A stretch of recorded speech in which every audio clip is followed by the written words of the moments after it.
సూర్యగ్రహణం అనేటువంటిది ఉన్నది. సంవత్సరానికి 2 సార్లు గ్రహణాలు రావాల్సిందే, తప్పదు. అది మన దేశానికి ఉన్నదా లేదా అనేటువంటిది ఒకటి చూసుకోవాలి. మన దేశానికి లేనప్పటికీ కూడా దాని యొక్క ప్రభావం ఎంతవరకు పడుతుంది అనేటువంటి విషయాన్ని కూడా మనం గట్టిగా తీసుకోవాలి.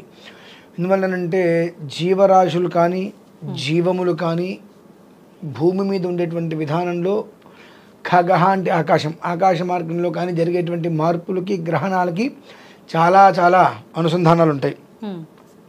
ఒకప్పుడు చూసుకున్నట్లయితే భారత యుద్ధం, మహాభారతం యుద్ధం జరగడానికి 15-20 రోజుల ముందు ఈ సూర్యచంద్ర గ్రహణాలు 15 రోజుల ముందు రావటం జరిగింది. అలాగే మొన్న చంద్రగ్రహణం అప్పుడు కూడా మనం చెప్పుకున్నాం, సాయంత్రం టైంలో చంద్రుణ్ణి కనుక మనం చూసినట్లయితే తెల్లగా కాంతివంతంగా కాకుండా